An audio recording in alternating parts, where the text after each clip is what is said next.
Hi friends, আজকে যে টপিকটা নিয়ে আমি আলোচনা করতে চলেছি সেই টপিকটা খুবই ইম্পর্টেন্ট একটা টপিক।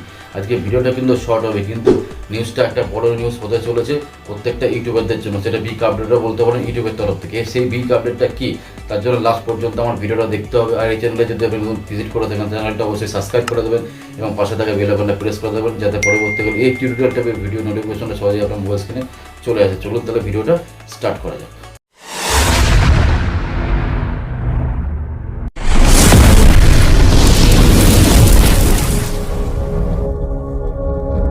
এতে বিভিন্ন ধরনের ক্যাটাগরির চ্যানেল আছে, যেমন সেটা ফুড চ্যানেলও হতে পারে, টেকনিক্যাল চ্যানেলও হতে পারে, বা রোস্টার চ্যানেলও হতে পারে। তারা ওই চ্যানেলের ভিডিওর মধ্যে একটা জিনিস ইউজ করে, সেটা হচ্ছে ব্যাকগ্রাউন্ড মিউজিক। এই ব্যাকগ্রাউন্ড মিউজিক যদি তারা ভিডিওর মধ্যে ইউজ না করে, তাহলে তাদের ভিডিওটাকে ঠিক মতন এঙ্গেজিং বানাতে পারবে না বা অ্যাট্রাকটিভ বানাতে পারবে না। তাই এই ব্যাকগ্রাউন্ড মিউজিক খুবই গুরুত্বপূর্ণ ভূমিকা পালন করে একটা ভিডিওকে এঙ্গেজিং বানানোর জন্য বা আরও ভালো করে তোলার জন্য ওই ভিডিওটা।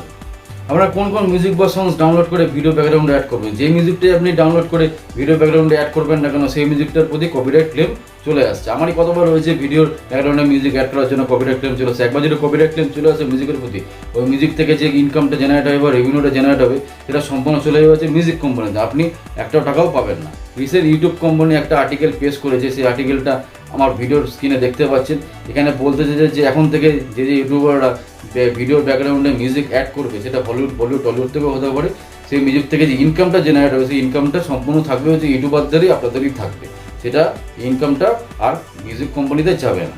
তার কারণ ইউটিউব কিছু বড় বড় মিউজিক কোম্পানির সঙ্গে টাই আপ করতে চলেছে। সেটা জি মিউজিকও হতে পারে, সারেগামাপা হতে পারে, বা টাইমস মিউজিকও হতে পারে। এখনও কোনো আপডেট সেরকমভাবে ইউটিউবের তরফ থেকে আসেনি যে কোন কোন মিউজিক কোম্পানির সঙ্গে টাই আপ করবে। জাস্ট সেটা আমি এক্সাম্পল দিলাম। যদি এটা সত্যি হয়, যদি এই কোম্পানিগুলোর সাথে টাই আপ করে, তাহলে প্রত্যেকটা ইউটিউবারদের ভালো রকমভাবে একটা বেনিফিট পাবে। বুঝতে পারলেন? চলুন তাহলে যে আর্টিকেলটা পেশ করেছে, যে আর্টিকেলটা আপনাদের পড়ে শোনায়। ইউটিউব কোম্পানি এই আর্টিকেল থেকে বলতে চেয়েছে যে explaining our partnership with the music industry to give creator more option to the included music in their video. আমি যেটা বলেছি বাংলাতে এক্সপ্লেন করে, সেটা এখানে লেখা আছে। এটাই আমি বাংলাতে এক্সপ্লেন করে বলেছি। যারা যারা এখন ভিডিওতে ব্যাকগ্রাউন্ডে মিউজিক অ্যাড করবেন, ওই মিউজিক থেকে যে ইনকামটা এখন হবে, সেই ইনকামটা সম্পূর্ণ ইউটিউবারদেরই থাকবে। সেটার ইনকামটা মিউজিক কোম্পানিতে আর যাবে না। Okay, we are starting to experiment with ways to grow creator music option for their content. The included introduction the ability for the creator to access our partner music while still being able to earn revenue on their video.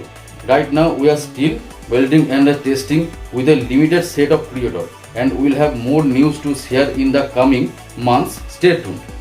ঠিক কিছুদিনের মধ্যেই কোন কোন music কোম্পানির সাথে tie up করবে, সেটা সম্পূর্ণ নিউজ আপনারা পেয়ে যাবেন। আমি এর উপরে ভিডিও একটা বানাবো, যে নিউজটা যদি যখনই পাবলিশ করবে ইউটিউব কোম্পানি, তার জন্য আপনাদের অপেক্ষা করতে হবে। চলুন তাহলে ভিডিওটা এখানেই শেষ করছি।